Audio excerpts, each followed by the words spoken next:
Am I the host tonight? Yeah. Or you? You. Okay, I am. Okay. Hey, what up, Caesar? Yeah. Oh, we're live. We're live. Okay. Welcome back to Turn Back the Clock, episode number 23. Yep. 23. Yes. Was that purpose? Hitman 23. Oh, dude, I didn't dude, that's insane. See, things are just meant to be. There you go. Talk about tonight- serendipity, man. Oh, it's insane.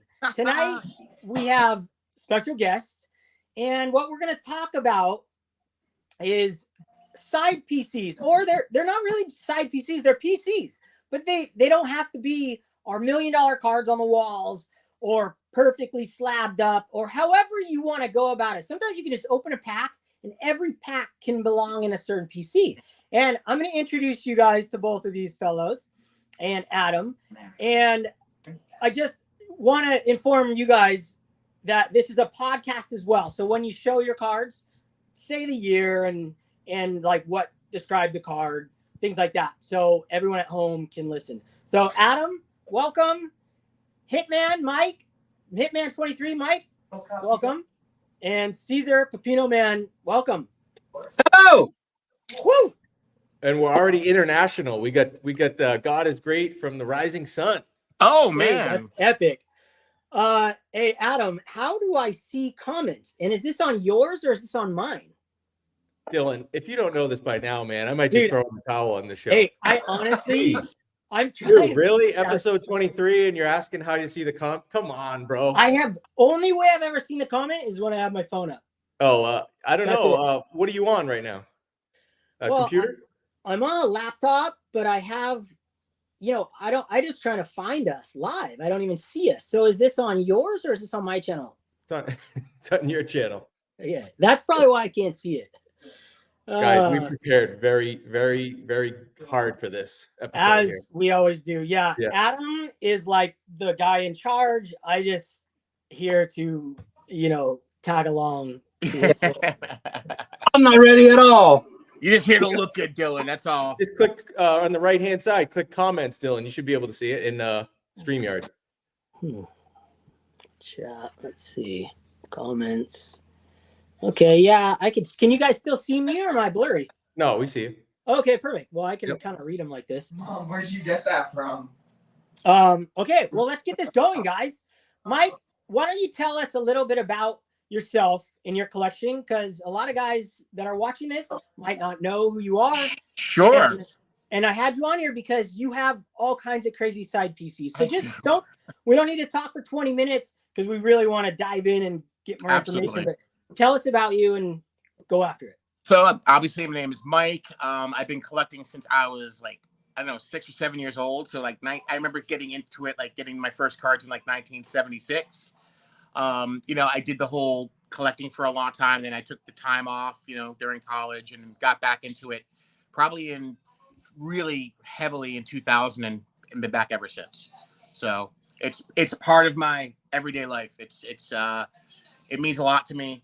The collecting, the camaraderie here on YouTube took it up another 10 notches for me. So I enjoy, like you said, I have a ton of side PCs. I just love the cards. So I don't have to buy expensive cards to enjoy collecting. So that's awesome. I don't want to go too crazy, but yeah, we'll get into it more. Mike, you've been on 7 years on YouTube? Yeah, I think I got on in, either 2016 or 2017. I started. Nice. Yeah. That's amazing. Yep. We got a couple veterans here with us. Obviously, Pepino Man's a veteran. Totally. I'm the old man right here. Yeah. Well, thanks, Mike. I'm really, really stoked to have you on here. I'm stoked to be here, man. Really appreciate it. Caesar, everybody knows you. Pepino, I mean, everyone knows Hitman too. But just tell us a little bit about yourself. Same as Mike. Same thing with me. I've been collecting since I was a kid, as far as I can remember. Pretty much collected throughout my life, but there was a point where I kind of slowed down. It wasn't so much that I think I slowed down. I think the availability of cards slowed down after the golden age of collecting, the late 80s and early 90s. I couldn't find card shows and stuff anymore. Like before, they were everywhere. Yeah, it's true. Baseball cards were on sale everywhere, liquor stores, gas stations, dairy, everywhere. And I just kind of stopped. So I slowed down because I was only buying baseball cards from the newspaper, and that sometimes could be shady, meeting a guy in the alley to go buy some baseball cards and stuff. Uh, but it wasn't until 2004 when I saw a kiosk at the mall selling baseball cards. Like, whoa, baseball cards are back. Where like started talking to somebody else who collected again and found out where you could get cards and stuff and got back into the hobby full steam. Dude, what blows me away about you, I'm still to this day amazed that you've never purchased anything online. It blows me away. Oh, it's I'm crazy. like completely mind blown by that. It's unbelievable. Yeah, I'm dumb, right? No, I No. think it's amazing. Dude, Like, you're the I don't know smartest how you guy do up it, here but for that. it's amazing. And I'm Save a like lot of money. 99.9% online Yeah, so far. me too. Me too. For sure. But Dylan, we talked about this at the National. It's way more fun to buy in person. Oh yeah. It's Yeah, not and even. You, Not you even look close. at the card better. Yeah. It's like a way better experience to buy in person if you can do that. Well, that's one thing for sure is it's almost 100% sure that when you see people who buy online, eventually they're going to have a complaint about a card they bought because it wasn't presented the way they received it.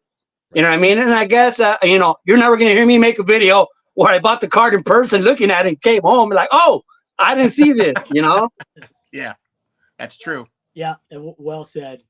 Okay, dude, let's get into this. So the idea is just show ways that people can collect other than the normal things that we all do. Where for me, I love graded cards, and there's nothing wrong. I might have some graded albums to show. It's excellent. But there's a lot of different ways, and I think to share with other people the ways that you can make different PCs and have a really good time in this hobby is exciting. And I, for one, have a few things to share, and we're going to go around in a circle one at a time and talk about a certain PC of their choice, and we'll do it that way. So why don't we just keep the order going this way? So Mike, what do you got for us? All right, so I'm going to show the first thing I'm going to show you is kind of like my first side PC or whatever crazy PC that you want to say. But I just wanted to also add that we all talk about having fun collecting, and I really keyed into this many years ago. Is you gotta love all the cards. You'll love the Mickey Mantles and the Roberto Clementes and the tobacco cards, but I think you gotta love all the cards. The common cards tell a story just like the other cards do. And when I started seeing people like throwing away common cards because they didn't get a hit, it just did something to me. I was like, that's just not right, So I was like, how can I look at these common cards and have fun with them somehow? So I like to see patterns and things. Like I'm that kind of a person where I look at things, I see patterns. So that's how I kind of started. So the patterns. Patterns and things matching and just certain aspects like that.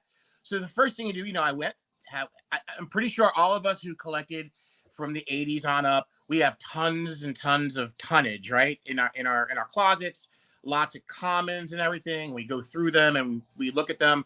And I was doing that, and that's how I kind of started seeing these patterns. So the first kind of PC I did that's kind of off to the side is what I call my food and beverage PC. And I find guys that are named after foods or drinks or whatever, and there's a ton of them, so it's like a very vast, it could be a huge PC, right? And it doesn't cost me anything because most of them come from my own collection, right? So I have binders, so I don't know how I'm going to show them on the screen, but I guess I'll hold it up. Yeah, so hold this it is up. my volume 1, and it starts off with Dusty Baker. All right. So I get so crazy sometimes, and I look at these, and I kind of do player runs, too. I if I'm going to do it, I'm going to add I'm going to try to get all the cards the guy has, right? So I looked at Dusty Baker, and then I'm thinking about all different ways to like, okay, what goes with Dusty Baker? Then there's a player named John Butcher. So I'm like, all right, I got the Butcher and the Baker. And I'm like, maybe I can get some cards of Candlestick Park and have the Candlestick collect. So the Butcher Baker and the Candlestick Maker, I'm actually working on that. So those are the weird things that I do to have fun, man. Because it's sometimes it gets a little, you know, it can get long in the tooth if you're always looking for like the hot thing. And, you know, this is like, it doesn't really take too much effort. You know, you just got to kind of be open-minded about it. And that's what I did. So this is alphabetical. I set my binders up alphabetically. So I got Dusty Baker. Then I have like, I have Tim Belcher. You know, after you eat a big meal, you got to burp. So we got Tim Belcher. We have, what is it? Sean Berry. You know, I got some fruits represented. I got Darryl Strawberry in this binder somewhere. Yes. Yeah, baby, it's strawberry. You know, Cocoa Crisp, you know, Sinsu Chu. So that's how like crazy I get about it. I really look into like, you know, some far-fetched things and I throw them in my binders, man. That's how I Mike, let me ask you, And I love it. Let me ask you a question regarding this. Yeah. So when you're picking up, you know, Dusty Baker is a guy that you'd probably buy. You're probably on eBay looking for Dusty Baker because they're not commons in packs. But the other guys, are you like when you're opening a pack of cards, you know, from Target or anything? Are you looking for those names and pulling them out, and those go in your binder, or are you going out and buying these? I absolutely look at every card I get from a pack. I look at every card, and I'm like, how can this card maybe fit in one of my kooky PCs? So I really do. I pay attention to everything, and Awesome. I mean, there's, you know, guys that don't, but I'm always looking. I'm always going through my boxes and hordes of commons, and I'm constantly finding new things to put into a board, start a new PC. So believe me, I got tons, so I can show you. That's a pretty good one to start. That's very unique. You know, sure. So you gotta have fun, right, guys? You gotta have fun with it. You got it. All right, Caesar, what do you got for us? All right, so one of my PCs that I've been doing for a long time, that's not as easy to do today as it used to be back in the days, because I collected in the golden age of collecting in the 80s and 90s. You could find miscuts. You know, you could find miscuts in packs. Now you don't find as many. You might find some off-centered cards, and I don't know how you guys would define it, but there's miscuts and off-centered cards. I see a lot of people, they'll have a off-centered card and call it a miscut. Like, to me, it has to be, you have to have another piece of the other card next to it to be a miscut. Right. You know what I mean? And some examples that I have is like, this is the newest one I got from starter set that I just bought. And this was in there. And I got excited. I was like, oh, there it is. Check it out. A miscut where you can see a card from the next card. You got this Ron Swoboda right here. You can see this is the edge of the edge of the sheet, yeah. Of the whole I wonder who sheet. that player is. Oh, I wonder who wow. that player is. Okay, you know, so back in the days, it's easy to find them where you have a piece of the other card sticking out somewhere underneath it. I got this Rod Carew. You can see the next card. And sometimes, speaking of patterns, you know, I love when you can find the match. You know what I mean? So I got this Gary Carter one. I think it goes right here. Well, no, it goes right here. And when you put them together, they are the perfect match. You know what I mean? They are the perfect match. You turn it around, it's the number. It's exactly the way it's supposed to go. That is it makes that tops come together on the top. It's hard to put it together, but it's the perfect match. All right. Caesar, hold on. Let me ask you about that. Do you think that came in a pack, or they were produced at the exact same time? I believe so. I believe so. Perfect, right? Yeah. Well, and with me, one of the reasons that I felt interested in collecting miscuts and trying to find a piece that matches, I used to work at a bindery where we would cut newspapers and put them together. And you know, when you make the mistake, like sometimes to make the front and the back, you get the front printed and then you get that same sheet and you put it in backwards so you can print the back. So that's how you get, like, you know, the off-centered if you don't put them perfect. So you understand, like, whoa, and then you catch that mistake. So you only made a few. So there's only a few that are gonna match. And if you caught it early, there's probably only gonna be one. You know what I mean? But I got a bunch of 83s, and believe me, I put them together, and none of these 83s match. But I'll show you a different one. Some miscuts I got from this year right here. Where are they? Okay, right here. So check out. So you want to talk about patterns, but all these I've put them together, and they all go together perfect. And let me see if I can show you guys. I'll put them together right now. Did you buy them like that, like together at the same time, or did you get them randomly? I got some random, and I got some that I purchased. Wow. Dude, those are like the 1955 Topps double headers that actually are supposed to go together. Right. So look at these are all miscuts, but when you put them together, Wow. Dude, they so are awesome. perfect. Wow. That is I got all these other ones all too. They all match. They do the same thing. You've got your own baseball card puzzle, brother. Yeah, exactly. That's exactly That what it is. cool. So like the same thing when you flip them over, they are the perfect match. They go exactly together. Dude, that's actually incredible. Yes. No, that's really cool that you have those like that. You know what I mean? When you have one piece and then you see another piece, like, oh, I hope it matches. And I go through all my cards, all my miscuts, and oh, there it is. It matches. Like, what are the odds? I have no idea. But sometimes to me, I think they're astronomical. Yeah. That I don't know if you've ever shown that on your channel, but I've never seen that. That's so awesome. It's awesome. Incredible. Yeah, so miscuts is really a lot of times miscuts, they'll give them to you. You have someone that has, and they're just, yeah, you can have them. They're to some people they're worthless, but to me, just when I find one card that matches another card is like, woo! It's like I just been reborn. It's amazing. Pop quiz for you guys. It should be easy.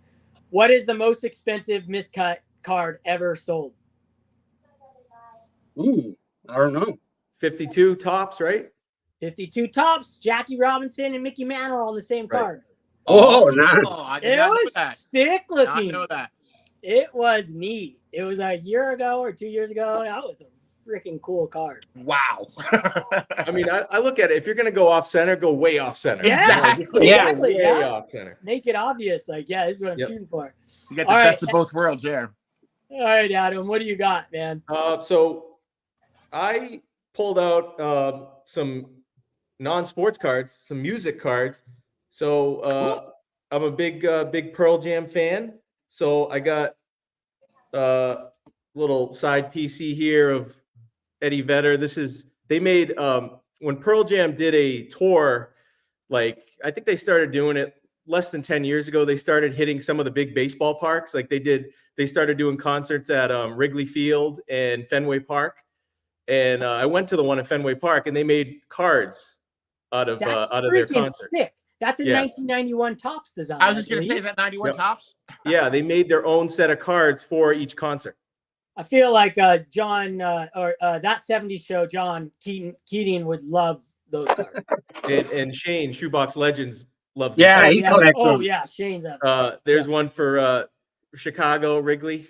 Chicago. Better action. Cool, man. Wow. And they have like a whole set, so they got different And who's the man? pictures Do in they there. print themselves? Does Pearl Jam print themselves, or that's not Topps, is it? Not No, I Topps. think they printed them themselves, I believe. Gotcha. I'm not totally Wow. sure. I know like the grading companies don't grade them or anything like that, but yeah, the backs are like just like this. There's no like, Gotcha. Oh, it's Yeah. a giant card. It's a puzzle.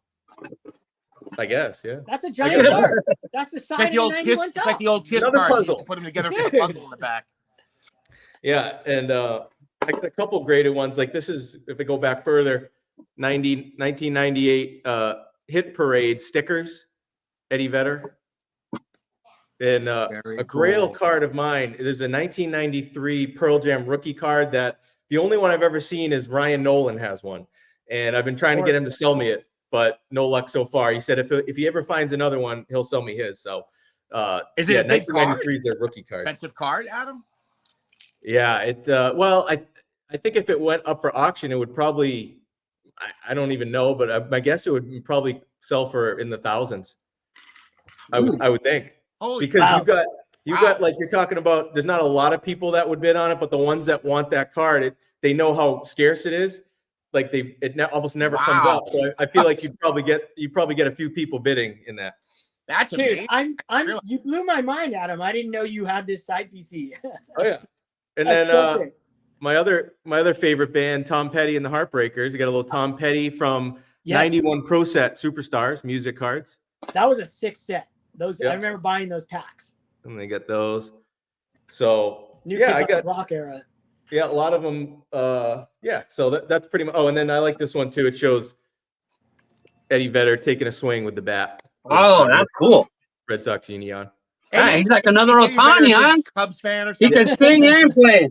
He's a big Cubs fan, but he was also he would go to Fenway Park a lot because he's good friends with Theo Epstein when Theo was the GM there for the Red Sox. I remember that. Yeah. Yep. I do. Yes. So yeah, a little music side PC there. I love it. That's epic. Okay, I'll show you guys. I'll show you guys mine. I have a bunch, as all of us I think do, but one in particular is pretty special for me because I work with I don't work with him, but we work by putting this together. Me and my nephew Titus. He's a really good soccer player. He goes to a high school soccer school that is actually just for soccer. And we open packs together, over the internet, and we like this is celebration cards.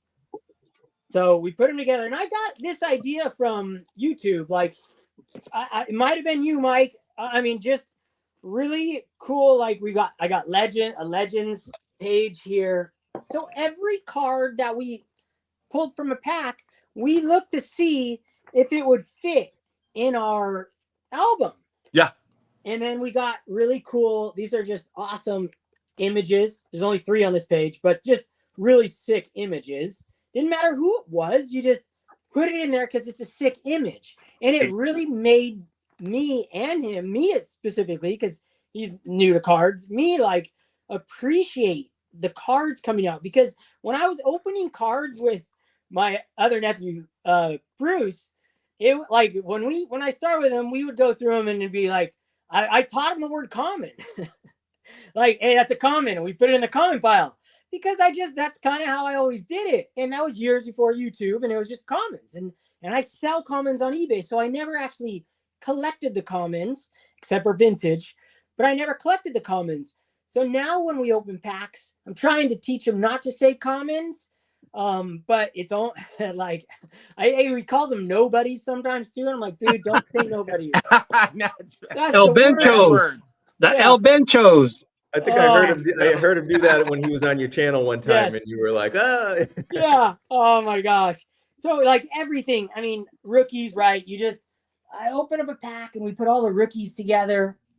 Let me see what else I got in here. I got a cool one. So let me get to another page. And then, of course, we have the player collections, and then we try to make the rainbows right within the packs we pull. Mm-hmm. I mean, when you get that's what modern's so cool. I know Caesar isn't into it, but like the rainbows. But it's really cool to see the same card in a different way. Sure. I love that. I do a lot of that. Yeah, it's super fun. And then this is just weird cards. Like, why would they have made this card? He's like ice skating. We never figured out what the heck is going on here. And then this is a weird looking stadium. I'm just like, dude, so it's weird looking. We put in the weird looking folder. Hold on, I got one more. Really cool, just inserts. And they had like 75 tops inserts. Oh, that's right up your alley, brother. Right up your alley. Yeah, so I gotta mix in, like, I gotta teach my nephew Titus about 75 tops while we're opening up packs of players that he knows and I know nothing about. So that's one of my favorite PCs in my entire collection because it's gonna be his one day. It's his, but we're building it together. I buy the packs and it's a way for me to stay connected to him. So it's really fun. Okay, Mike, I know you got some other crazy stuff. Oh my lord! So I'm gonna Keep going. I'll piggyback off you guys because I just pulled this off the shelf. It's I got one of these card guard binders, and I throw like my non-sports in here, and it's just random stuff, but it's just cool stuff. Like I'll go to a card show, I'll be going through a quarter box or a dollar box or a dime box, and I'll just see some random card that I think just looks so cool, and I'll buy it. And I'm like, that's gonna go in the random binder, right? So I got this here, and then a lot of stuff came out of packs. I'm a big Doc Holliday fan, right? So I think I think that was out of like not Goodwin Champions. I forget the set. It was I can't remember the name of those cards, but it's a Panini product, and I love the Oregon Duck. So I saw one of those at a show, and I just picked that up. I got the Pope. Where is the Pope? No way. Funny as a Pope. Oh yeah, card. Alan Ginter. Yeah. Alan Ginter Pope card. I got my girl Lauren Shahadi right here. I love her. Music. I'm a big music fan, so I remember Live Aid. I remember watching it on TV when I was a kid. So, I like certain like political cards. I loved Evil Knievel as a kid, so I had Evil Knievel card. I'm from New York, so the Twin Towers mean a lot to me. Oh yeah. One of my favorite movies of all time, Willy Wonka and the Chocolate Factory. So stuff like that. And it's got stuff in like random PCs that I bought. Oh, look at those Desert Storm. The Desert Storm cards, which wow. I big. Love watching documentaries on World War II. So that's, and then I got some of my president cards. I got this cool card years ago. It's one of those stamp cards, right? Yeah, it's right there. I see that. You see that? Yeah, I pulled that. That was like 2007 or 8 tops. Yes. 2007 tops. Yep, that's exactly what it was. What do you got, George Washington? You got George Washington there? Is that George Washington? It is the stamp card? Yeah. The stamp card is... That brings back so many memories. I remember pulling it. It is George Washington. Okay. The 1 cent or 3 cent? Oh, my God. 1 cent. That's cool. And it's numbered 57 out of 90. Pretty cool, I love the Allen Ginter like weirdo cards. I think those are so cool. So I throw those in this too, like the one with the planets and different. The ones I think this year have baseball lexicon, which I think is really cool. Bread. There's like this year's, or maybe it was last year's Allen Ginter had cards about bread and rolls. Like really, like who's in your food one? Right, Thor's hammer right there. So stuff like that. And I love these stadium shots from 2019 tops. I think those are just some of the most beautiful pieces of photography tops done in a long time. Those are just beautiful. So I just took the whole series of stadiums and threw them in here. I got the cards that came with my son's figures, like the superhero cards. So that's just my random fun, Hold on, that. Hey, God, Mike, that one. Mike, that one you were just showing was there a special in there? It looked like a shiny one. Which one? Your son's figures. Oh, let me go back to those. There is a foily, it's a Batman foil one right here. Did they have like rare ones within the packs of the figures? I honestly, dude, the rareness, they come in the boxes with the figures. So yeah, I just wonder if there was like rare ones. I love that stuff. So. Yeah, I don't know. I'd have to look into that, but. It kind of takes me back to my, comic book days. So, I can still have a little bit of remembrance of that. My wife's a teacher, so there's a National Teachers Day card that I put in here for her. Oh, and that's got that actually yesterday. I bought a box of Allen Ginter for $17 on clearance, and that was in there. So I'm like, that's cool. I'm going to put that in there because Elisa's a teacher, and so that's another one of the millions that I have. How many albums would you estimate you have? Dude, I have like 140 binders. Wow. Caesar, how many do you have? Binders, sets, player collection, oddball collections. Like, yeah, this is not all of them. I have them in other places too. It's a bit crazy. It takes a lot of space, right? Yep. Dylan, these are two of the greatest card collectors in the world right here. I'm a super collector of binders. I love that. I'm looking at them going, oh my gosh, I remember opening this. I remember seeing this. But I don't have them anymore because I sold them because when I was opening packs, I was the guy. Common pile. I was literally like addicted in 2000s, like common pile, worth money, sell, and then my collection was vintage. Everything else was just fun. It was gambling. So Yep. but now, because of these guys, I open packs and I see them differently, and it really makes me appreciate them. Yeah, it's so much fun, man. It brings another level of fun to collecting. It really does. And it saves No a lot pressure. of money. There's no pressure. It keeps you, because we all like to buy cards constantly, but it keeps you from buying. You don't have to buy super expensive cards. Does. Go buy a blaster and spend a week putting them in a binder when you're done, where they belong. Exactly. Or I'll go through my hordes of commons for the 1,000,000th time, and I'll still discover things that I totally didn't like. Oh my God, look at that. Like, I'm going to do this, like it's just, there's no limitations really to it. So Yeah, there's a million combinations, right? That you could do. Exactly, man. Exactly. All right. So, one legend to the next. Oh. Well, real quick, I was gonna show since it was kind of like kind of side PCs that are sometimes kind of cheap. I was gonna talk about like some patches that because I like to buy patches under $20. I don't spend more than 20 on patches or relic cards. But then when you guys started showing other people non-sports, I was like, well, I got a couple non-sports. If I find them and I like them, I'll buy them.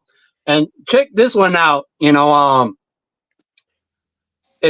It's Brad Pitt, Bradley Cooper, and Matthew McConaughey. Oh, That's what? freaking cool, man. That's insane. Yeah.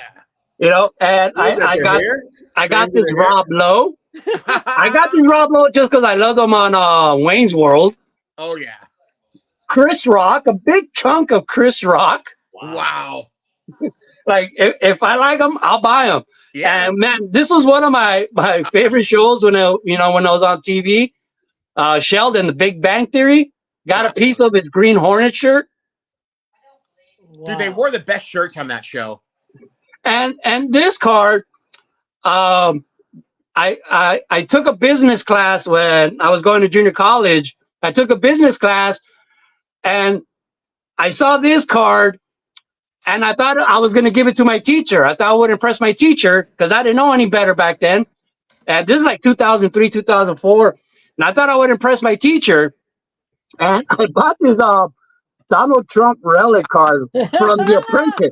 This is like 2003. This is like early 2000s. Dude, what's with the rooster?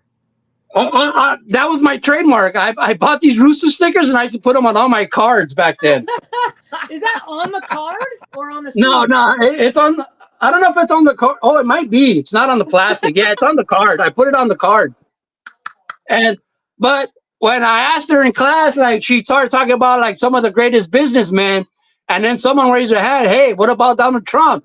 And she went off on him. Like, oh, I was like, oh, I guess I'm not giving her that card. This is way before he ran for president or even close to that. All right, but I was going to show cheap relics that I only buy for. I'll try not to ever buy anything over 20. But check out this Muhammad Ali. This was a piece right here, and it still has a price tag. I bought it for $12. Dude, that's But it's sick. a Muhammad Ali piece of his shorts. That's cool, man.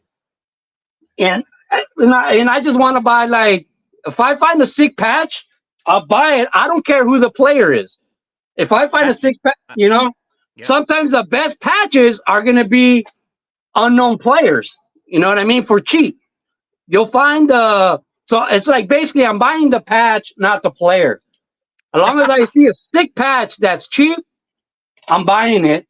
Like you get a piece of the jersey that they wore on for the veterans and stuff. Hologram on that one. See a Puig, get a piece of the Dodgers right there. Keibert Ruiz, anything like that, piece of the O from the Dodgers, things like that. So I'll buy patches of unknown players because they're cheap, because I want to buy the patch just to have a collection of sick patches.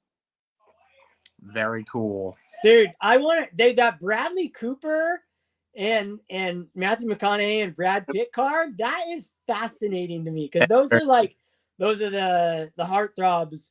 Yeah, I caught my wife sniffing that card a couple times. You gotta hide that from the missus. It goes missing for a while. Well, and it's funny because you showed the Trump card there, and I saw today that there's a new line of cards coming out. They cut up, when he took his mugshot, they cut up his suit jacket from the mugshot, and they're putting him into cards. Oh, did they? And I think they sell for big money too. Oh, So yeah. like, I know Pepino, man, you don't care about that, but I would think that Trump, what was that? The Apprentice card. I Yeah. would think that's probably whatever you paid for it. I bet that, not that you're going to sell it, but I bet that thing's worth a lot of money. Yeah, it was only like five. I think it was like $5 or $7. I remember. Now it's probably Yeah. And you know, I didn't know any better. I thought he was well respected in business, but my business teacher, like, she went off on him. I'm like, I guess I'll keep it. Like, that was my whole plan, was to give her an impressor. You know? Good thing, because now you have it, and you could, you still got it. That's awesome. That is awesome. So yeah, I was thinking. Well, you showed, I guess, a politician's card. So I had one of these too. I once in a while I'll buy like this JFK card. Oh yeah, JFK from 2005 Topps Turkey Red card. And I didn't grade it. I bought it already in the slab. But yeah, just cool, like historical figure cards. For sure. Yeah, I like collecting presidents. I mean, I have Obama, I have Ronald Reagan, I have some Nixon, some Carter. If I see them, I buy them just, because they're presidents of the United States. I just respect them all. I remember in 2008, they did a whole run of all the different candidates. They did all the Democratic and the Republican candidates. They made cards of them. And like I remember every time there's an election coming up for presidents, at 7-Eleven, they always have these deck of cards, like playing cards of all the politicians, and they're funny. Like, they're all caricatures. I just want to put that comment up from Mike Petty. I thought that was funny. Selling rotten meat, airlines that don't fly, and fake universe. That was a good move to give her that card, Pep. Yeah, Mike, don't mess around. It's all going to depend on who you give it to. Some people will love it, some people won't. That's politics, Yep. But I got an Obama card. I didn't bring it out, but I have one from they had him in Topps Chrome from 2008, I think. I got a cool looking one there for him, and just his historical stuff's cool. I'll save it for the next round, but yeah, I'll let you go now, Dylan. What's so funny? Me and Adam we're struggling to find huge giant side PCs because you guys have these legendary, mine are created because of you guys. Well, compared to you guys, even you, Dylan, compared to you guys, I have a way smaller collection, way smaller. You guys have much bigger collections than me. So I figure you guys, I want to give you more airtime on that. Well, all right. Well, okay. So mine's going to be more of and not a cheap way to collect cards, but it's a way for me to keep cards that I want to keep, but I had no idea what the heck to do with them. And they're graded, but regardless, I love having random cards, but I didn't know what the heck I'm going to do with random graded cards because I didn't want to sell them off because this is from my childhood. This I pulled in a pack. This is from Shane. This is a card I purchased, Mookie Betts, Michael Jordan, Kobe Bryant rookie. I didn't know what to do with them. And I didn't want to sell them, but I don't want to keep them in a box. I have all my graded stuff in a binder. So I made a little mini binder and I put my slabs in there, and I have my Tatis rookie that I bought. I shared that a year ago or whenever I bought that. And then I got my Pete Alonso rookie card I bought, and then my Goldschmidt rookies that I bought. It's I'm not a guy that likes to keep things in boxes, which is just me. I like to see them. So I have an album finally, and I just bought this Frank Thomas, and then you guys are going to be stunned because I have a football card. Oh, yeah. Mr. I Hate Football. I have a football card. Kobe Bryant rookie. I had it when I was a kid. Got it graded. I love that one. Wow, that's nice. Couple of Griffies. I don't collect Griffies, but I'm slowly, I'll grab one here and there. But this one right here, this football card, Manti Teo. I think it was Manti. Dude, well, regardless, me and my wife watched a documentary movie where he got like catfished, I think it's called. Yes. Dude. Yes, it was whack, man. It was incredible. Like, Yup. it first blew my mind that you could get catfished like he did. I remember that very well. And he was a phenomenal college football player. He was. Yeah. Phenomenal. Unbelievable. And it tells his story, and he's an incredible person, a really, really kind, good human. And if you watch the documentary, you fall in love with him as a person, and you feel bad for him. At first, you're like, this guy's ridiculous. How could you get catfished? But then he tells the story, and it goes through it, and man, he got some heat. And so I bought 2 of them. I have an autographed one that's ungraded, and then I bought one graded. Like, couple years ago, whenever we watched it, I don't know, maybe 3 years ago. It's just like, that's my only football card that like kind of means something to me. So it's more just for fun. It was like $15.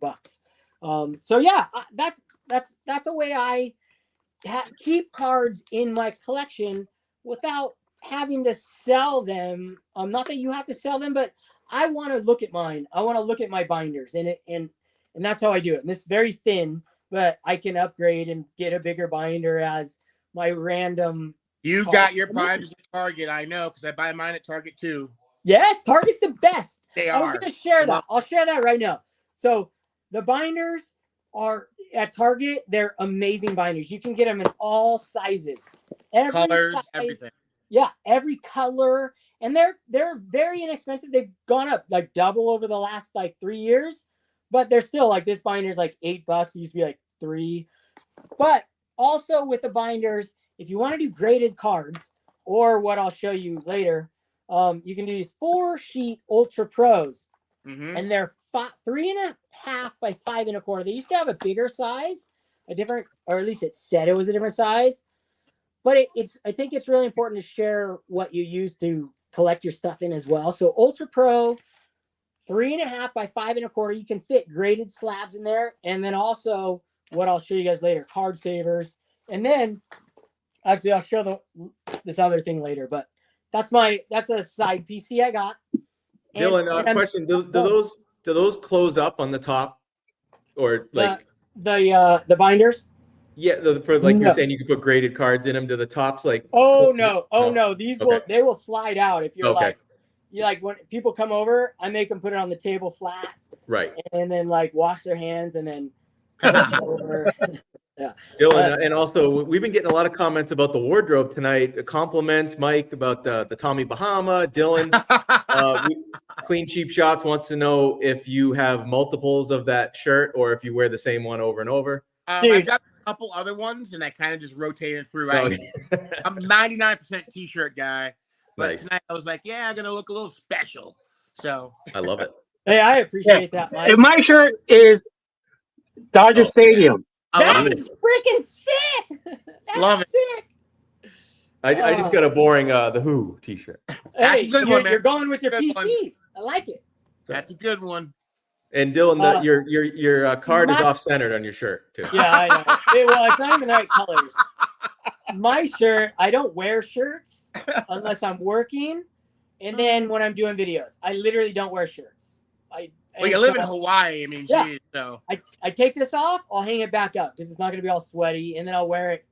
You know, if you know why I wear the shirt, I'll tell you guys. Secret's out. When I wear this shirt, I'm drinking. Drinking shirt. If you watch my videos, my personal videos, if I'm wearing the Robin Yount shirt, I've been drinking or I am drinking at that moment. All right. Secret's out. And Rick Vintage Oddball Cards wants to know how much we had to pay you, Mike, to come live with us. Oh, geez. I am very expensive, Rick. Very expensive. You don't want to know.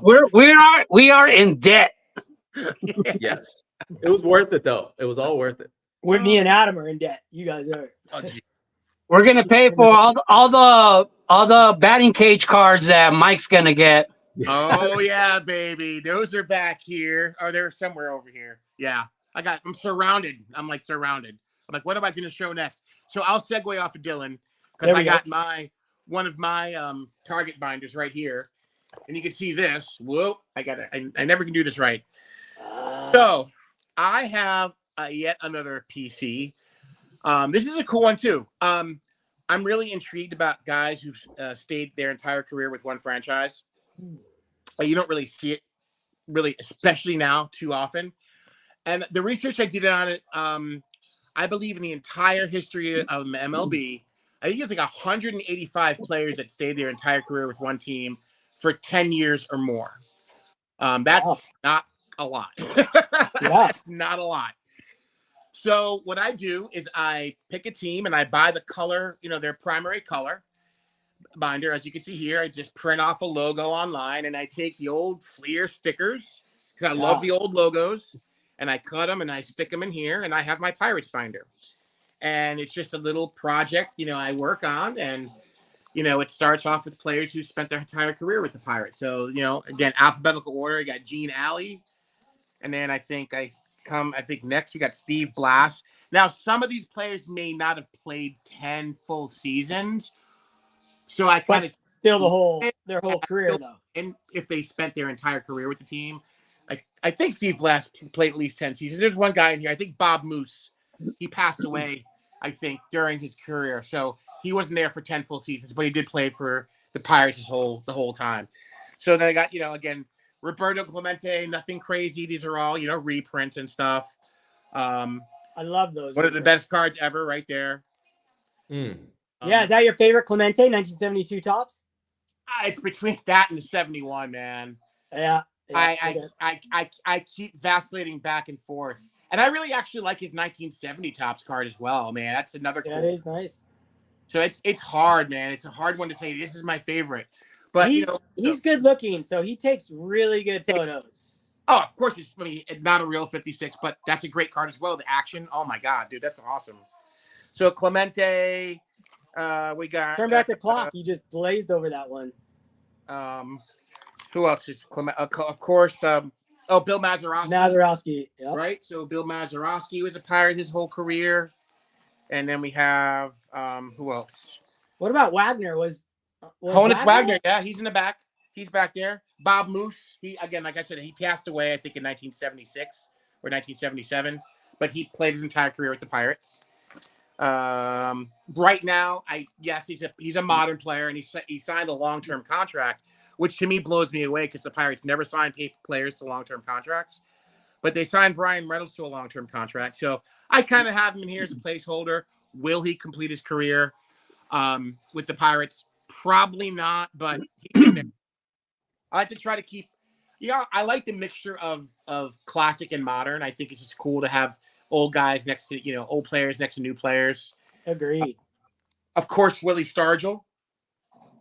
Right? Willie Stargell. And I think last but not least, I think it's Honus Wagner. Just a bunch of nothing crazy. These are all very obtainable cards. And then we got Honus Wagner in the back. And I look and see I think Roy Face. I think Roy Face was a Pirate his whole career, and I believe what's his name? His son played baseball too. I can't remember the guy's name, but there's a few more Pirates players that have played their entire career that I still haven't put in there yet. Can we just say that you showed the Pirates because you're trying to suck up to everyone in the YouTube community? Because there's more Pirates. I swear to God, I just grabbed. I was just thinking that. Oh, you just grabbed it, Mike. The Pirates are so heavily represented on YouTube compared to all of the Royals. Throwing the Royals. For a team that never wins the Royals. No one likes the Royals. I should show the. Maybe I'll show the Royals later. But yeah, that's I awesome. Have, that's it. A lot of teams. Not every team has. The Rays don't have anybody that that have played for them their entire career. Wow, the newer teams. I wouldn't have thought that. The Oakland A's. Only I think there's two guys: Mike Norris, Dick Green, and that might be the only two the A's guys. I'm trying to think now. So do you have an Angels one? I do. It has Gary DiSarcina and Tim Savin. What about Mike Trout? Because he's got his own box. Oh, he's got his own box. I have my Trout cards and top loaders in a box. So, but yes, he would technically, he would live in that binder if I had him in binder pages. Okay. Yeah. Okay. Here's the question for everybody. Who is the greatest, most nostalgic, or your favorite? However you want to answer this. Everyone else can answer this as well in the comments or at home. Like all-time player who played for one team. Who's Sandy Koufax? Boom. Dude, you know who my answer is. I mean, it's Don Mattingly. I mean, there's no, for me, that's who it is. Okay, he's managing for the Dodgers and Florida. I'm going by playing career. That's it. Caesar, what about you? I still collect his Dodgers cards. I still collect anything he's on. So I got to go with like Sandy Koufax, Jackie Robinson. You get one, dude. No two. One. they were teammates. Sandy Robinson. Adam, what about you? Well, I'm going to go with, I was just thinking what Brian Kane said here, Stan Musial. All right. I'm an Ernie Banks. Ernie Mantle, Banks. of course. Yeah, it's interesting. The second, the Yankees have the most players who play their entire career with them. And I think the second most, I think it's either the Giants or the Twins have a lot. The Twins have a lot of players that stay their entire career with them. It's just like teams like you wouldn't almost think about. The Tigers too. Tigers had a decent amount. I feel like that might be one of the most important things in the whole hobby is a guy who stays on a team his entire career. I feel like that elevates that player to a whole nother stratosphere regardless how he played. If he was decent, right? I don't know. To me, it always you almost feel like he never sold out, whether he did or not, whether it just happened by chance or whatever. You almost feel like that person gave up so much to play for the one team his whole. Well, you got people. You got people like Jackie Robinson. Jackie Robinson was traded to the Giants, and would rather retire than go play for the Giants. That is awesome. And then let's say in basketball, Kobe Bryant. A lot of people, if you're not a big Lakers fan, you just kind of see it as Kobe Bryant was a Laker forever. But if you're a Laker fan, you remember the time when him and Shaq had the beef. He demanded to be traded. He did not want to be a Laker at all. But the Lakers catered to him, and he stayed a Laker. Yeah. It says a lot, I feel like, of the character of the player because. Well, I mean, a new guy that's going to be on that list is probably going to be Clayton Kershaw. Yes. Yeah, absolutely. Yes. I was hoping for Joey Votto, but I don't know. We'll see. Yeah, I don't think he's been signed by anybody yet. Is Kershaw the greatest pitcher in the history of baseball? Is he gonna end up being the greatest pitcher in No. You don't think so? No. He's a great career guy, but he's never had those couple of years, like some people have. All right, I hear you. Okay, I hear you there. I hear you. All right, wait, dude, where were we? We got he's a great pitcher. Mike, and then where are we at? He's a great pitcher now. I thought we were keeping all these baseball cards and just baseball stuff. And I see whatever you want. I'm gonna something that I also PC is like magazines. I'll buy magazines, comic books, whatever. Anything that has to do with sports, even old Sports Illustrated. Those are awesome.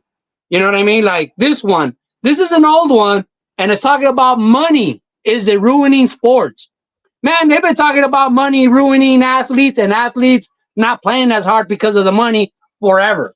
They've been talking about, in the Bible, they talk about money ruining your life. So it's been on for eternity. I got this old, because I work at USC, I got this old O.J. Simpson, versus the Miami Hurricanes. Wait, which one is OJ? I love Mad Magazine, and especially when you're an 80s kid, there was so much good stuff in the 80s, like E.T. Oh, that's scary. Mad Magazine and Cracked Magazine. Yeah, Crack. I have a lot of Crack magazines too. That is the Star Wars magazine cover I've ever seen. Look at it, Rocky and Mr. T. Come on. Oh, I stand corrected. I stand corrected. Even on comic books that have a baseball theme to it, like I always say, this is one of my favorite covers of all time. Is Harley Quinn holding that baseball bat? Oh, that's cool, dude. I don't know who that is. So That's And, you know, obviously, I'm gonna have the Mickey Mantle comic book. yeah. hmm You know, and the number 2 Mickey Mantle comic book. Baseball Legends, Mickey Mantle comic book, and just these ones that were given to me because they say Pep Comics. You know, Archie. You know, but even magazines, comic books. I got boxes and boxes of like even Golf Digest, vintage Golf Digest. Oh man, I love collecting them. Mighty Mouse. Oh, You know, my. anything that was that I loved as a kid. You know, I keep. Classic stuff, man. That's classic, beautiful stuff. Yeah, and I'm sure I can't show this on here, but I got this was kind of an accident. I have a whole box, a big box full of vintage Playboy magazines. Yeah, I knew that was coming. Look You at know what I mean? my Because, I knew that was coming. uncle has the entire he's no longer with us, but he Well, had the entire collection of everyone ever made. so I mean, Of the reason why Playboy? is because I'm a binder guy. I'm just a binder guy. I love binders, and I saw this binder that this guy had, and I said, "Hey, that's pretty cool. How much is that?" And he said, "Oh, I got 4 of them. You want to buy all 4 of them for $20?" And I was like, "Oh, sure, cool." You know, and the magazines, they go inside here. Like each one of these holds 1 magazine. And so I was like, "Oh, cool." And then when I bought them for $20, I was just buying the binder.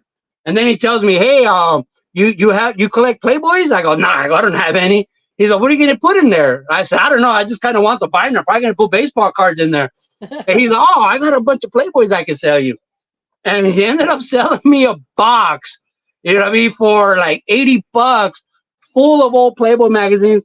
Man, and this was probably like 10 years ago. And I still haven't put them in here, but I have the box sitting right here next to me. But yeah, I mean, just being a binder guy. So like I said, it was kind of accidental how I came into them, you know?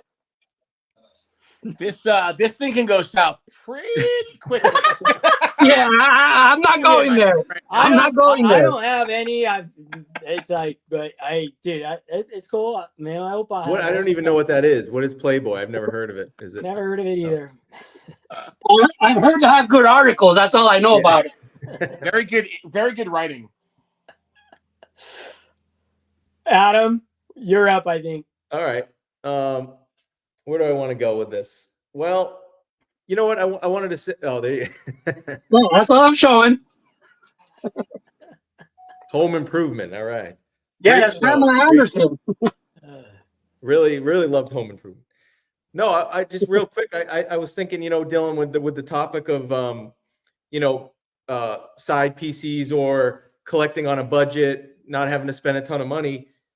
You know, I know post playing days cards are not that popular in the hobby overall, but I've always thought like a lot of the post playing days cards have like the best photos of the players, especially some of the vintage guys. Like Awesome. you look at this Bill Russell card here from 2008, and man, like it's him dunking, and that's Wilt Chamberlain right there too. You know, with the Boston Garden in the background, and you know, if you collect cards for those images, and Dylan used to, You just switched. no, but I just feel like, you know, if you're just going after like an awesome image and you want to have the player represented in your collection, you don't have to spend thousands on a Bill Russell playing days card. You can get probably a better image than even his rookie card has. You know, on like a card like this for $50 or less. Exactly. And if you want to just buy it ungraded, it's $5, $1, you know, whatever. Mm-hmm. And then you have an awesome looking card. So, you know, I do a lot of that with Mantle too. You know, some of these post playing days cards. I mean, for me, the images and the card itself looks way better than his playing days cards, especially his base cards. And by the way, Caesar, one of the funniest things I've ever heard you say was, I think pretty recently, when you called the 67 Mantle, the DUI card, the DUI photo. Totally DUI picture. That is Totally. when you said that, Really? I could not stop Really? laughing I gotta because look it's at so it. I have true, mine and up. it just goes to the point of like, you Gym know, block especially card. Mantle. Wow, you're right. Some of the You're right. 60s cards are horrible looking cards, but they're Mickey Mantle cards, so they go for a lot, and people want them, and I have them. But if you're really just judging the card for the photo on it, some It's of those awful. Mantle cards are terrible cards. Yeah, oh yeah. But it's Mickey Mantle, so His 62 is pretty beat too, man. It's like, ooh. yeah. And then you look at some of his cards from like the 80s or the 90s, 2000s. From a card perspective, they're way better. They're way better looking cards. They're just post playing days. So you can save a lot of money by going that route. Dude, post playing day cards are freaking awesome, and I think that is, look, predictor of the future. I think that is going to be a big draw in the future. I think that a lot of us vintage guys that are anti-modern, and it wasn't anti-modern, I just didn't collect it. I would prefer a vintage player on a modern card over a modern player on a modern card all day long.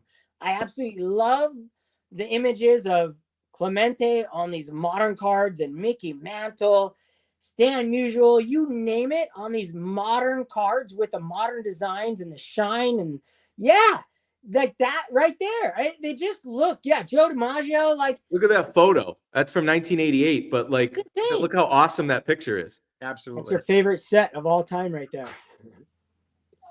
Find me a better Jackie photo. The Pacific set, right? Yeah, those are Pacifics. Yeah. You get it for 50 cents. Thanks, yeah. Yeah, I think those are just really cool and fun cards to collect, and they're very inexpensive. If you don't buy them graded, you're talking like $2 a card, $3 a card. Yeah, the 3D there's not an original one of that, right? That's just the reprint. No, one? that's just a reprint, or not a reprint, but like a I don't know. card. That's fantastic. Dude, that is a sick card. Yeah, it's awesome. Yes. That's insane. All right. I want to piggyback off talking about Mantle modern cards. Like with me, my whole goal collecting Mickey Mantle was my first goal was just collecting all his Topps playing day cards. That was what I wanted. So same thing as what Dylan says, like I wasn't going after his modern cards, not because I don't like modern. It's like my priority was collecting Mantle playing days cards. And now I'm basically 2 cards away from doing that. I'm probably never gonna get to 52. It's not a big part of it. So I started buying recent modern cards now because that's the next step. And Adam asked the question, like he's like, what's one of your favorite modern like post playing days Mickey Mantle card? And I told him it was the Mickey Mantle with his dog while Mickey Mantle is holding his rifle. I love this picture. I love dogs. Awesome. You know what I mean? Oh yeah, so, yeah. I love seeing this part of Mickey Mantle. Like modern cards, like you're gonna see pictures that you never seen on baseball cards, like him playing basketball. And that basketball looks huge for some reason. I don't know if it's the same size as today. And got another card with him with his dog. Like I said, I'm a big dog guy, but I love my pets and stuff. And I got just to show that card too right now, that 3D. Yeah. And one of my favorites is this whammy. You know what I mean? Oh, look at that. I love this whammy card, dude. It is so freaking sick, dude. Look at that. Sick. It's sick. And big head whammy. But what I'm gonna say this: one of the modern cards that I do not like, I do not get, is these 2K7s that came out with the video game pictures. Those are the worst, ugliest cards. Those are scary. These give me nightmares, man. I went to bed. I went to bed when I go to bed after I see those cards. I don't want to get. I'm too scared to get up and go to the bathroom. Those are the ugliest cards I've ever seen. So I need that whammy card, Caesar. I have an entire 3,000 count box of Mickey Mantle and Willie Mays playing days cards, non-playing days cards, completely full. And I have another probably 2,000 because I used to buy them in collections. People were back in eBay. That's a lot. Yeah, they were doing because I've been selling cards on eBay for my whole life since eBay started, since 98. And I wanted to make a living doing it. So I found out Mickey Mantle cards sell the fastest and they sell the most. So I said, well, over the last 20 years, I was buying when I would want to save money and not when I wasn't buying vintage during times, I would buy collections of Mickey Mantle's non-playing days cards. And people would sell in albums like 300, 2,000, and you get them for like nothing. It'd be like 10 cents a card. And so I ended up with probably 10,000 Mickey Mantle cards. Wow. And 3,000. That's nuts. Yeah, Wow. it's nuts. It's nuts. And so I listed them on eBay, and I still have thousands that I haven't listed on eBay, but I've sold more Mickey Mantle. Mickey Mantle sells more than any other player in anything possible. He is the guy. Yeah, like his 89 Fleer Triple Crown picture. Yeah. Oh yeah. Yeah. And I've seen them all too, which makes it fun. So I'm going to continue on with that because I have a binder of non-playing days cards, and I am big on Mickey Mantle because of those cards. So I'm trying to collect the super rare ones now, which I used to. That gold. Yeah, dude, these are freaking. That's sicko. Hey, you gotta warn us before you show that. I gotta put my sunglasses on. Hey, this card right here, like he's playing shortstop, so I believe that this was in his rookie season or prior to his rookie season. Yeah, that's an old, that's really epic photo, right? And so I've sold hundreds of these base cards, and I'm like, because of YouTube, because of guys like you and Adam, really, Adam right here, Splendid Sports, because you were collecting Mickey Mantles and buying them from my store, basically. I was like, what are the rare ones? And so I started collecting them this year, and I've garnered, it's relatively small, but I have a collection of mantles. Oh, I don't even have them in here. I have them in a box right now because I was sharing them. But I have a decent mantle, really rare stuff. But I think the non-playing days cards, man, this whole album is absolutely chock full of non-playing days cards. Yeah, sicko. Look at that shine. Yeah. I just love them. I love everything about them. Blowing out. So, yeah, that was my piggyback onto all that. That was really fun. Mike, let's go to you now. I know you got just some more crazy, weird, nutty stuff that'll get us inspired. All right, so I wanted to pull some just loose cards. I didn't want to show a binder again, so I wouldn't say this one's too kooky or weird, but I'll start showing you cards, and you can you tell me what PC this would fall into. So I've got one hand on bat PC. Nope. So I'm gonna keep going. Okay, I like this. You're not gonna get it till you see more players. All right? Okay. Got that. Oh, fathers of great players. Yes. My family tree PC. Nice. Family tree PC. So again, almost a limit. There's so many. Like if you look through the history of the game, there's so many relatives that have played baseball. Brothers, the Ripken brothers, obviously. You got the Russell brothers, the Brett brothers. You got fathers, sons.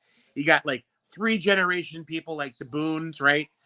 So there's so many choices to have. So I go through my collection and I just pull these guys out. Ruben Amaro, his dad played, right?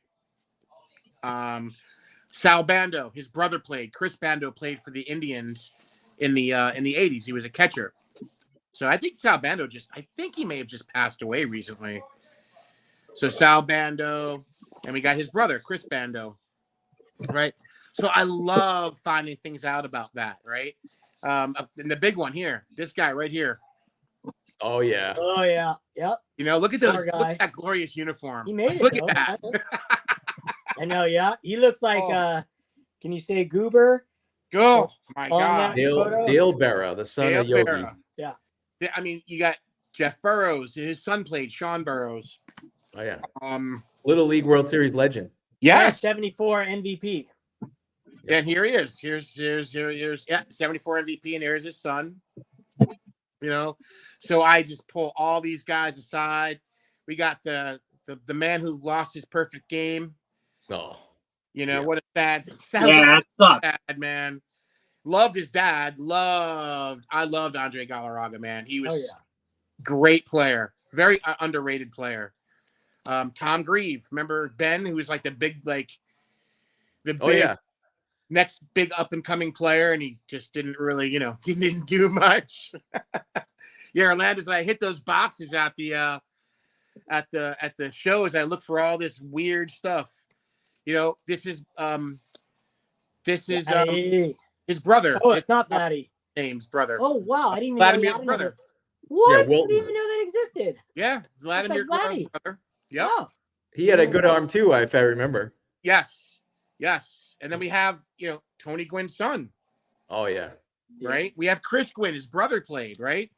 So again, all that kind of stuff I just completely, totally dig looking for. And again, if after you spend your money at the big time tables and spend money on the good cards and all the classic cards, you sit down at a $1 box or not even a freaking quarter box, and this is the kind of stuff that I look for. This is exactly the kind of stuff I look for, and I have an absolute ball looking for it. It's just so fun going through.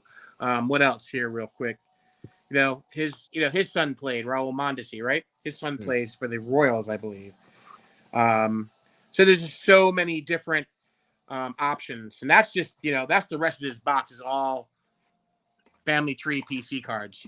So I love that. there's more. I love that. There's more. I'll save it. I think we can all piggyback off something that you said during that entire thing. That tirade. Yes. And I think that the one thing that I really take home is the fact that when I go to a card show, like I sit, I like to look at the showcase first, look at the big stuff. But then when I'm down to whatever your budget is, but when I'm down to like $200, I'm like just at the National, just everywhere I go, well, I'm going to go sit at the dollar boxes. I literally was like at the National, I was hanging out with friends and everything, but I'm like, okay, today, my last 6 hours, I'm going to go sit at these dollar boxes. Yeah, this is my day. Not even dollar boxes, vintage cheap boxes. I'll put them that way. Whatever it is, cheap Yeah. stuff.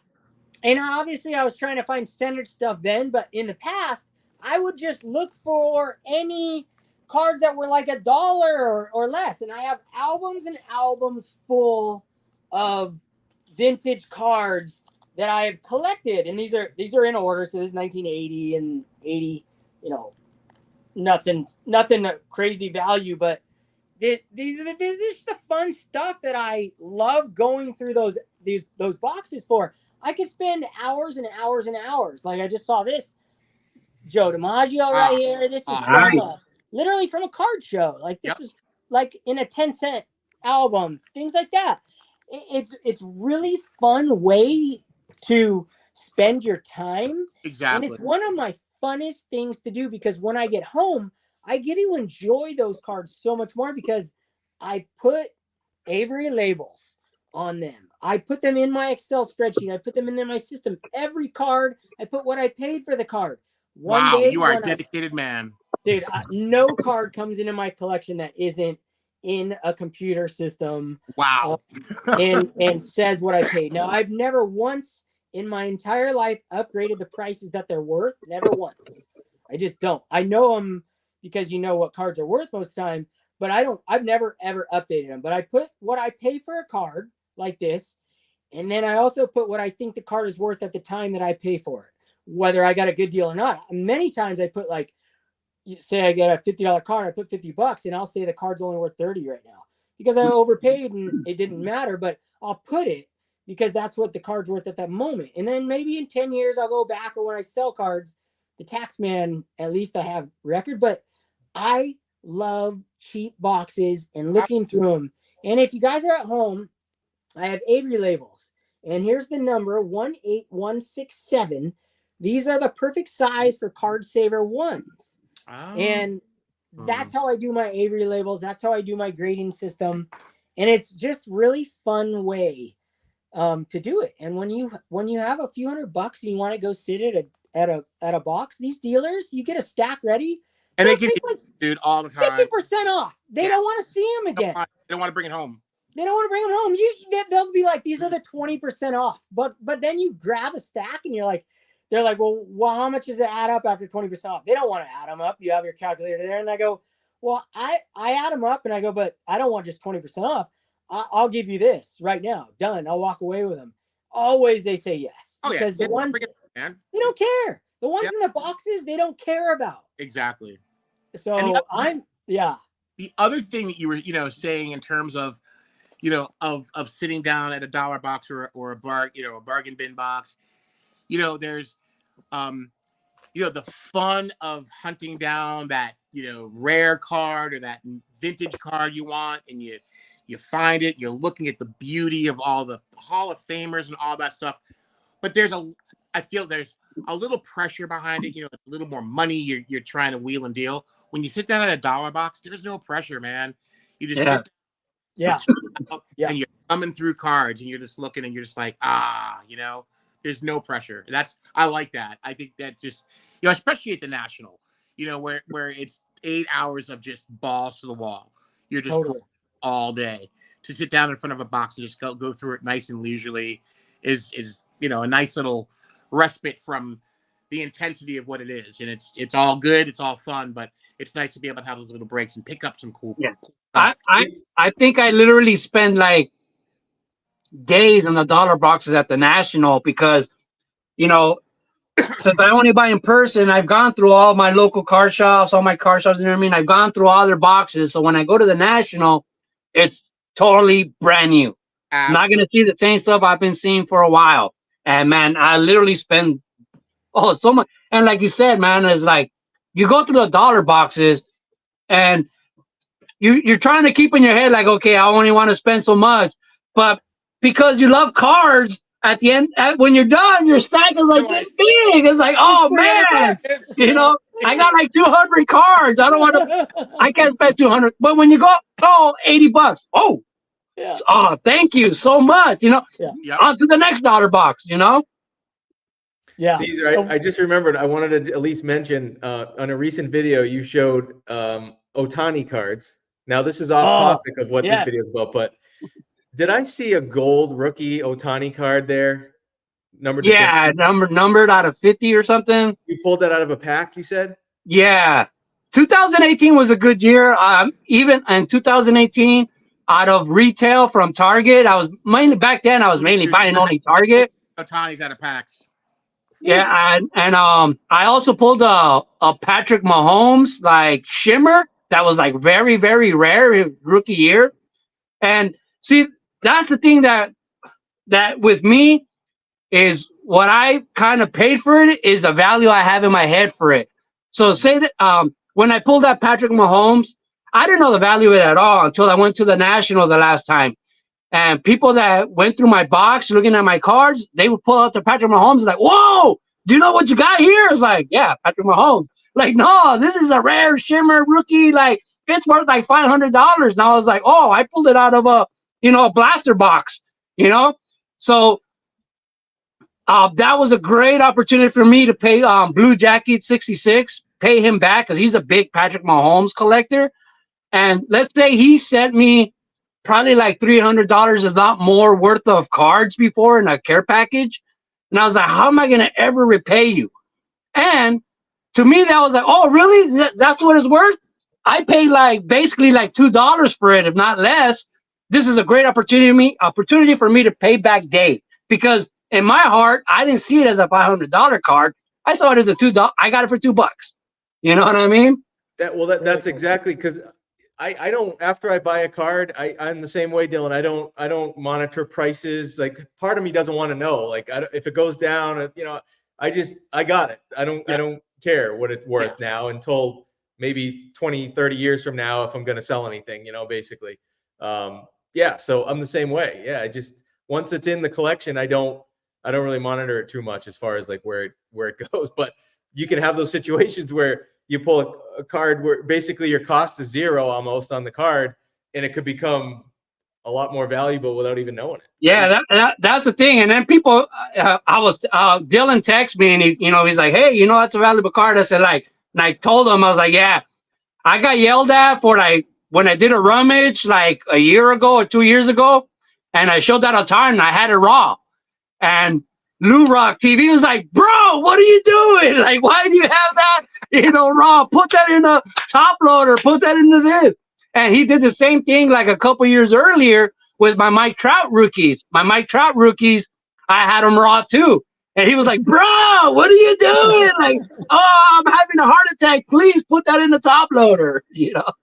Oh, Lou, love it. I love that. I was so stoked when he texted me that too. I was like, yeah, Lou's doing his job. All right.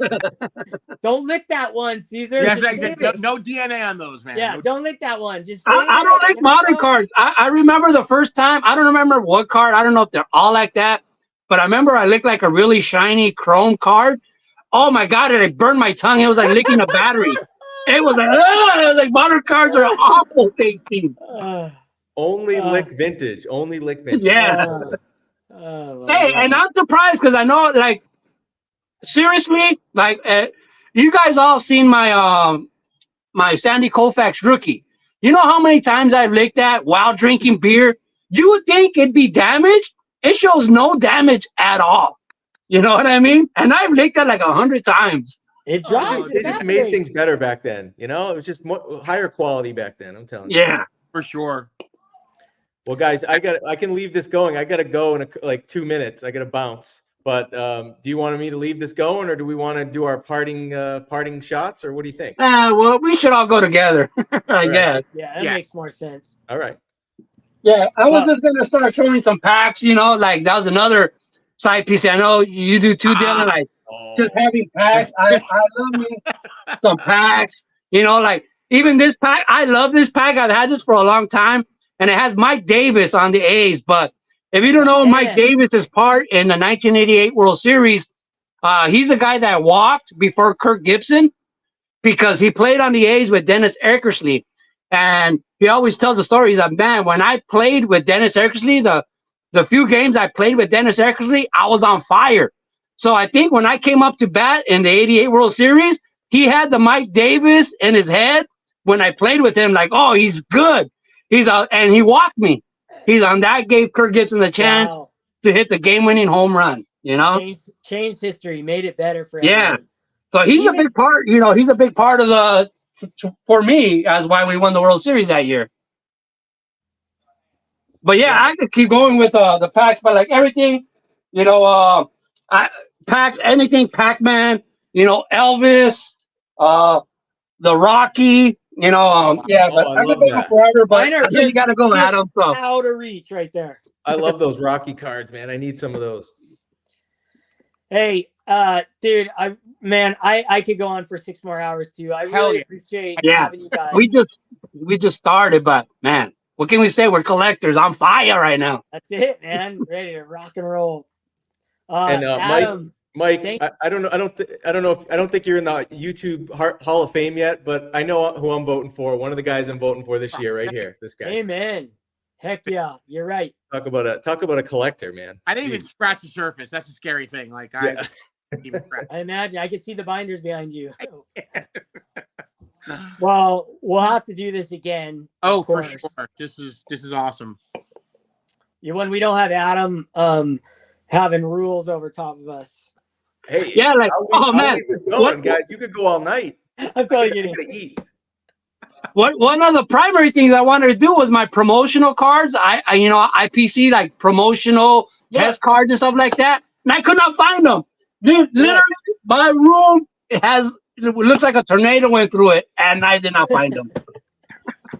I mean, Adam, it's actually on my channel right now. So if you guys want to keep going, we can keep going. Dude, I'll stay, man. I got nowhere to be. Adam, how about we end it like officially? And then we can do the podcast and make it legit. So it's not just, and then we can continue on hanging out as card collectors. How about that? Is that cool, Adam? Whatever you want to do. No. Okay. Hey, no, you guys get off when I get off. Thank you guys all for listening. Thank you guys for watching. This is great fun. Turn Back the Clock, episode number 23 in the books. Adam, you're my hero. You put everything together. You make all these Turn Back the Clocks happen. I'm just here to enjoy the ride, and it's been quite enjoyable. I can't believe we've been 23 episodes in. When you said this and you wanted to do a thing with me, it blew my mind because I had been begging you for like a year to be on your show. So thank you all on the podcast for listening. Thanks everyone for tuning in. And till next time, collect what you love. Don't be influenced, be inspired. Later. Ciao.